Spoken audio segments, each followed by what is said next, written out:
आज मैं बैठे प्रार्थना के समय में सोच रहा था, हमारे देश के बहुत सारे स्टेट को सोच रहा था, जबकि सारे स्टेट के लिए हम दुआ कर रहे, सोच रहा था। फिर मैंने कुछ ऐसे 2-4 स्टेट के बारे में सोचा। मैंने बोला प्रभु वहाँ तो कितना शांति है, उधर तो कितना आराम है। मेरे खुद एक सहयोगी जो फ्रेंड है वो जो गए थे अभी साउथ के साइड में, वहाँ जाके 2 सप्ताह मतलब 15 दिन रह कर आए। वहाँ के लोगों ने कहा आप यहीं रहिए, आपको यहाँ पर सपोर्ट कर रहे हैं, आप यहाँ पर सेवा करिए। और वो बता रहे थे कि भैया मैं जा जाकर हर एक घर पे बेधड़क होकर जा जाके गुड न्यूज़ बता रहा था, सुना रहा था, और जो था प्रभु का वचन में बांट रहा था। कोई दिक्कत नहीं उधर पे, कोई परेशानी नहीं। मैंने बोला परमेश्वर ने सच में कई जगहों को ऐसा भी रखा है, पर उस समय को जब अभी ऐसा है तो उसका लाभ को उठाए वो लोग, लाभ को, ढीले और ठंडे मत पड़ जाए। समझ रहे मतलब चीजें बदलने में देर नहीं लगती है। फिर उसके बाद उन्होंने कहा मैं चुनाव नहीं कर पा रहा हूं, आप बताइए मुझको कि मैं यहां रहकर काम करूं जहां मैं कर रहा हूं अभी फिलहाल, कि वहां जाऊं, मुझको क्लियर करिए। मैंने दर्शन देखा था, इसका मतलब बताइए। मैंने बोला मेरा बताने का मतलब है कि आप अगर आप ना समझो तो भी मेरे बताने का कोई मतलब नहीं है।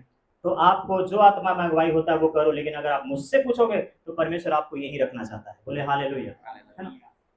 क्योंकि दिया अंधेरे में ही जगमगाता है। और आप अभी तक ना, आपको 8 साल हो गया प्रभु में, तो आप दिया बन चुके हैं। बोले आमीन, है ना? अगर आप शुरुआती समय होता तो मैं कहता जाओ उधर पे। यीशु को भी एक समय मिस्र ले जाया गया था, लेकिन वहां से वापस उनको लाया गया। एक टाइम होता है कि आपको विश्राम में, आराम में रखता है परमेश्वर, बिना किसी चिंता फिक्र परेशानी के रखता है। फिर एक दिन ऐसा आता है कि आपको चिंता परेशानी फिक्र घेरने लगता है, आपका नहीं, लोगों के विषय का। जैसे पौलुस चिंता कर रहा था, इसलिए तो उसको अकेले को क्या पड़ा था कि वो धक्के खाता, मार खाता, जगह जगह जाकर बंदीगृह में। बाइबल बताता है उसके पीछे कोई नहीं था, एक शब्द में देखा जाए तो। और चेलों के पीछे था बहुत लोग, बहुत सारे लोग थे, उन लोग भी आगे बढ़ रहे थे, वो भी आगे बढ़ा था। तो वो कह रहा है एक शब्द में, क्या मैं और क्या मेरा घराना, मैं अकेले हूं तो, मेरे लोग हैं तो, सभी यही काम करेंगे। बोले हालेलुया। समझ रहे मतलब को? तो परमेश्वर के लिए कभी पीछे मत हटिए, परमेश्वर के नाम की महिमा के लिए पीछे मत हटिए। बाइबल कहता है जो दुख के समय में खड़ा है, जो परीक्षाओं के समय में खड़ा है, हालेलुया, अंत तक जो आशा धरा हुआ है उसी का उद्धार होता है। तो ये है असली उद्धार का आनंद। तो भाई साहब मैंने बोला उधर आनंद है, आप जाके हो सकता है उधर सेटल हो जाओ, परिवार ले जाओ, बाल बच्चे ले जाओ, लेकिन इधर का काम कौन करेगा? आपको परमेश्वर ने 8 साल किया, इधर पे ऐसे ही रखा था क्या? किसी को जाने में वहां समय लगेगा, बनाने में जगह समय लगेगा, लेकिन आप उधर पे स्थिर हैं और आप चाहते हो आपका दीवट कहीं और रखे परमेश्वर। ये गलत है। बोले हालेलुया। अपनी समय, अपने बुलाहट, अपने काम को भी समझिए। आपको परमेश्वर ने एक परिवार दिया, पता वो परिवार में आप क्यों जन्मे हैं? क्योंकि परमेश्वर उस परिवार का उद्धार चाहता था। हालेलुया। आप ये विश्वास के साथ कह सकते हैं कि मैं अपनी जिम्मेदारी से नहीं भागूंगा, मैं और मेरा घराना प्रभु यीशु मसीह में उद्धार पाएगा। बोले आमीन, हालेलुया। बोले यीशु मसीह की। समझ रहे मतलब वो आनंद का मतलब ही क्या रहेगा जब हम ही अकेले स्वर्ग में होंगे और बाकी लोग इधर पे कर्राएंगे, चिल्लाएंगे। ऐसा आनंद तो मैं दुआ करता हूं प्रभु हमको कभी ना दे। हालेलुया। और ऐसा आनंद तो खुद यीशु नहीं चाहते। वो तो बता रहे हैं कि 99 को छोड़कर एक को लेने गए हैं। देखो वो चाहते थे कि आनंद करेंगे तो सब एक साथ करेंगे। बोले हालेलुया, बोले यीशु मसीह की जय, आमीन। ठीक है, तो आखिर में एक लाइन बोलकर समाप्त करूंगा और आपको इस छोटे से लाइन को बहुत ज्यादा अच्छे तरीके से समझ आ जाएगा, मेरे विश्वास ऐसा। क्या है? जब यीशु क्रूस पर जब चढ़े और उन्होंने जब कहा पूरा हुआ ना, तो शैतान इस बात को समझ नहीं पा रहा था कि क्या पूरा हुआ होगा, क्या पूरा हुआ था। मैं आत्मा में इसको देख रहा था एक दिन कि शैतान जा जाकर कई जगह चर्चे कर रहा था, क्या पूरा किया इसने, क्या पूरा हुआ होगा, क्या इसने आखिर पूरा कर दिया जिसको ऐलान कर रहा है पूरा हुआ। कुछ सहयोगी दुष्ट आत्माओं ने उसको सजेस्ट किया होगा, वो शायद उसकी बात कर रहा है जो परमेश्वर ने जो उसको भेजा था जिस काम को करने के लिए।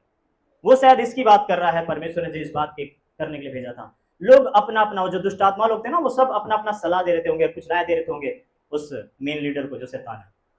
शैतान फिर भी संतुष्ट नहीं हो रहा था उनके सवाल के जवाब से, उनके जवाब से। शैतान को एक बात तो पता था कि कुछ ऐसा कर दिया है यीशु ने, हालेलुया, कि अब मेरा सामर्थ खत्म हो गया है, मेरी पकड़ खत्म हो गई है, मैं कमजोर पड़ चुका हूं। और जब इस बात का जब घोषणा किया यीशु ने, तो थोड़े समय के बाद जब यीशु जब जी उठे ना तीसरे दिन, बाइबल कहता है शैतान वहां पर फिर पूरा शून्य हो गया। आप समझिए, पहले यीशु शून्य होकर आए और शैतान सामर्थी था, उसको कुचल दिया। एक शून्य ने सामर्थी को कुचला, याद रखना, हालेलुया, बिना किसी बल का इस्तेमाल किया। फिर दूसरे टाइम जब यीशु मरे हुए से जी उठे, शैतान शून्य हो गया, बोले हालेलुया। यीशु सामर्थी, और बाइबल कहता है सबसे ऊंचा उसका नाम। आप पुलिस से पढ़ोगे, कुरिन्थियों पढ़ोगे, आप इफिसियों इसको पढ़ना, फिलिपियों को, तो उधर पे लिखा है यीशु मसीह को कलीसिया में दिया गया और सब कुछ उसके पांव के तले कर दिया गया है, बोले हालेलुया, है ना। सारे प्रधानताओं के ऊपर अब उसको प्रधान ठहराया गया, सारे अधिकारों के ऊपर अब उसको अधिकारी ठहराया गया, और उसका ऐसा नाम कर दिया परमेश्वर ने कि चाहे इस लोग हो, चाहे कोई और लोग आएगा, कोई युगानोग होगा, चाहे आप और हम स्वर्ग में जब जाएंगे, जिस दिन भी जाएंगे, वहां पर भी यीशु का नाम महिमा पाएगा, वहां उसका नाम नहीं बदलेगा परमेश्वर। जबकि पुराने नियम में देखते हैं परमेश्वर का नाम जगह जगह अलग अलग रूप से हम उसको देखते हैं, है ना, जुड़ता है परमेश्वर का नाम, लेकिन यीशु का नाम हमेशा एक जैसा रहेगा। वजह क्यों पता है? यही चीजें आज शैतान को परेशान कर रही थी, लेकिन जब उसने खुद देखा, जब वो सवेरे जागा होगा, एग्जाम्पल है, मैं समझाने के लिए बोल रहा हूं, जब अगले सवेरे जब यीशु जिंदा हुए और इधर शैतान ठंडा पड़ गया, अचानक से जब वो हाथ हिलाने की कोशिश किया तो शैतान पैरालाइज, समझ रहे मतलब, शैतान जब अपने पैर को चलाने के लिए कोशिश किया तो देखा उसका कदम आगे नहीं बढ़ पा रहा है, वो लंगड़ा सा हो गया था, अपाहिज जिसको कहते हैं। वचन में लिखा है यीशु ने क्रूस पर उसको खुला तमाशा बनाया। हालेलुया। आप किसको सामर्थी मानते हैं, दुष्ट को कि परमेश्वर को? किसके पास है सारी सामर्थ्य? आपको तय करना है। हालेलुया। आप कैसे देख रहे हैं, आपको तय करना है। आपको क्या सही नजर आ रहा है, दिखाई दे रहा है वो चीजें मैं जो बता रहा हूं, कि आपको अभी भी आपके लाइफ का परेशानी, समस्या, बीमारी, या फिर वो शैतान आपको स्ट्रांग नजर आ रहा है, उसकी पकड़ मजबूत नजर आ रही है? अगर ऐसा दिखाई दे रहा है तो आत्मा में आ जाइए। प्रभु को देखने के लिए आत्मा में आना पड़ता है, बोले आमीन। और इस शरीर और प्राण के बीच में से आत्मा को आना ही पड़ेगा बाहर, यीशु को समझने के लिए। शरीर और प्राण से थोड़ा सा किनारा करिए और आत्मा में आइए। बाइबल कहता है, बोले हालेलुया, आप देखेंगे यीशु को, वो जीवित है, लिखा, उसने वादा किया है, मैं जीवित हूं, तुम भी जियोगे और तुम मुझे देखोगे, संसार नहीं देखेगा। तो आप देख रहे हैं कि शैतान का पकड़ कमजोर हो गया है, और वचन में लिखा है, देखो मैंने तुमको अधिकार दिया उसके ऊपर, उसकी ताकत के ऊपर। तो मैं ये बताने की कोशिश कर रहा था कि खतरा तो आपको शैतान से भी नहीं है। हालेलुया, समझ रहे मतलब, जिसका संभालने वाला खुदा है उसको खतरा शैतान से क्या हो सकता है? बाइबल एक जगह पे लिखा हुआ है कि मेरे लोग इसलिए नाश होते हैं क्योंकि उनको मेरा ज्ञान नहीं है। इसलिए नाश नहीं होते वो लोग कि शैतान उनके पीछे पड़ा है, शैतान उनको बांध रहा है। जिसको परमेश्वर का ज्ञान होगा ना, वो नाश होने से बच जाएगा। Hallelujah, hallelujah. आइए कहें इस समय आंखों बंद करके अपने जगह पे खड़े होकर कि मैं प्रभु का चर्च हूं। आमीन।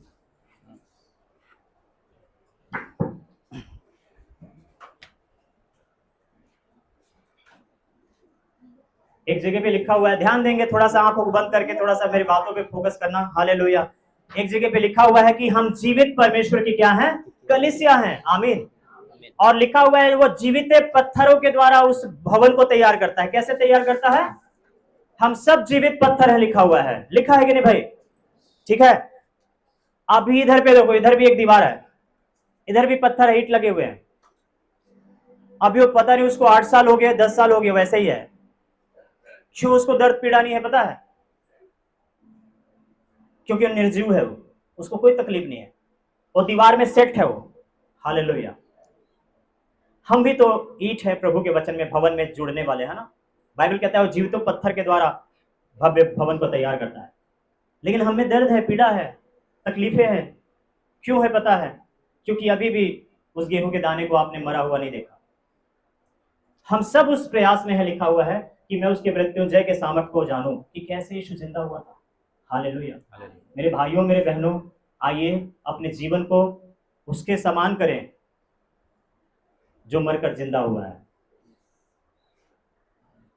जैसे जैसे आप आत्मिकता में बढ़ेंगे, मैं विश्वास करता हूं आप वो हर एक चीजें, वो हर एक बात जो प्रार्थना में आप करते होंगे, उसको देखना आप बदल चुके होंगे। अब आपकी दुआ करने का, मांगने का तरीका बदल चुका होगा। हम औरों के लिए मांग तो जरूर सकते हैं, लेकिन आप अपने लिए जब भी मांगोगे, आप देखोगे कि आपको परमेश्वर ने तो सब कुछ दे दिया है। अब तो बस आपको काम करने हैं। आपके हाथ में अधिकार है, आपके कदमों में अभिषेक है। जिधर भी रखोगे वो स्थान आपका है। आमीन। अगर आप विश्वास करते हैं तो। और विश्वास नहीं करने वालों के लिए यीशु ने चमत्कार भी दिखाया, फिर भी लोग मन को कठोर करके जाकर उसकी चुगली करते हैं। और उसको पकड़वाने की साजिश की। लेकिन विश्वास करने वाले लोग, बहुत सारे लोग बदल गए। हालेलुया। याद रखें, ज्ञान के द्वारा, और वो भी परमेश्वर के ज्ञान के द्वारा बचाया जा सकता है इंसान। इसलिए हर दिन हम सबको बड़े आत्मिकता के साथ, ये जानते हुए कि मैं परमेश्वर के भवन का एक ईंट हूं। जब एक दीवार का ईंट अपने दर्द, पीड़ा, अपने तकलीफ में चिल्लाता नहीं है, चीखता नहीं है, जबकि वो कब से जड़ा हुआ है दीवार में, तो मुझको और आपको भी परमेश्वर ये चाहता है कि हम अपना क्रूस उठाएं और पीछे पलट कर ना देखें। अपने जीवन के हर एक चिंताओं, परेशानियों को प्रभु के हाथ में सौंपें। उसको हमारा ध्यान है, चिंता करता हो, बस अपना काम करें। जब आपको लगे कि शिकायत करने का है, जब आपको लगे कि कुछ आपके लाइफ में कमी है, जब आपको भी लगे कि कुछ ऐसा है जो आपको चुभ रहा है, परमेश्वर से प्रार्थना कर लो। कुछ चुभन ऐसे भी होते हैं, परमेश्वर उसको होने देता है ताकि आप और हम उसके सामने हमेशा स्थिर बने रहें। पौलुस के लाइफ में एक चुभन था, उसने 3 बार प्रार्थना किया, लिखा है, लेकिन प्रभु ने कहा मेरा अनुग्रह बहुत है तेरे लिए, चिंता मत कर। जब जब तू कमजोर पड़ेगा तब तक तू मेरी ताकत देखने पाएगा। तब पौलुस को एक बात समझ आ गया कि मेरी कमजोरी में मैं कमजोर नहीं, बल्कि मेरी कमजोरी में तो मैं ताकतवर हो जाता हूँ। बोले हालेलुया। संसार डरता है कमजोर होने से, शैतान को डर था कमजोर होने से, कमजोर पड़ने से। यीशु शून्य होकर आए, हालेलुया। इधर पे आके सूली पे उन्होंने अपने कोई ताकत और सामर्थ को नहीं दिखाया। मुर्दे जलाने के लिए ताकत को इस्तेमाल कर सकता था, किया यीशु ने। रोटी को खिलाने के लिए ताकत, सामर्थ का इस्तेमाल किया था, करा यीशु ने। लेकिन सूली पे चढ़ने के समय में यीशु ने कोई सामर्थ का इस्तेमाल किया क्या? कोई ताकत दिखाया क्या? यहाँ तक कि बाइबल में भी लिखा है, पिता ने उसका साथ छोड़ा वहां पर, आत्मा उसका, पवित्र आत्मा का उपस्थिति को, क्योंकि उसको हमारा पाप लेना था। और ऐसे समय में यीशु ने, आप कहोगे हाँ वो तो परमेश्वर है, तो आपको क्या लगता है उसको दर्द नहीं हुआ? क्या उसको भूख नहीं लगी थी, प्यास नहीं लगा था? वो सब कुछ सह रहा था, वो सब कुछ आपकी तरह, मेरी तरह, सब कुछ उसको दर्द पहुंचा रहा था। जैसे आज आपको तकलीफ पहुंचता है किसी की बात, किसी के व्यवहार, उसको भी पहुंच रहा था जब सूली के सामने में बहुत सारे लोग उसका ऊपर उंगली उठा रहे थे। ये सारी चीजें समझो मेरे भाइयों, मेरे बहनों। सेलिब्रेशन का मतलब मैं बताने की कोशिश कर रहा हूं। असली आनंद कहाँ है? जब एक व्यक्ति को, जब आप मसीह में उद्धार पाते हुए देखते हैं, सच में इसी के लिए तो उसने अपने आप को दे दिया। हम सबको एक साथ मिलकर, एक मन होकर ऐसे जगहों के लिए, ऐसे लोगों के लिए प्रार्थना करना है, ऐसे खोए हुए लोगों को लेकर दुआ करना है। हम शायद हो सकता है घर से बाहर ना निकल सके, लेकिन यहाँ कई नामों को हमने पढ़ा, जिस जगह पर है उन लोगों ने अपना सपोर्ट तो किया ना, खड़े होकर, हाथ बढ़ाकर, हालेलुया। वही चीजें आप समझ लें कि आप भले नहीं कर सकते आगे जाकर बाहर निकल कर, लेकिन आप हाथ तो बढ़ा सकते हैं ना, दूसरों की हेल्प करने के लिए, दूसरे के लिए मदद करने के लिए, दुआ करने के लिए। वो करिए, परमेश्वर आपको बराबर भाग देता है। तो अपनी जिम्मेदारियों से मत भागिए, वरना उद्धार का आनंद आप चूक जाएंगे और आप विश्वासी होकर भी रात दिन चिंता करते हुए देखना करवट बदलोगे। लेकिन अगर आप अपने बनाने वाले रचयिता को जान लोगे, तो भजन संहिता में लिखा है 127 में कि वो अपने लोगों को सुख की नींद देता है। बोले आमीन। आपको मांगने की जरूरत नहीं पड़ेगी,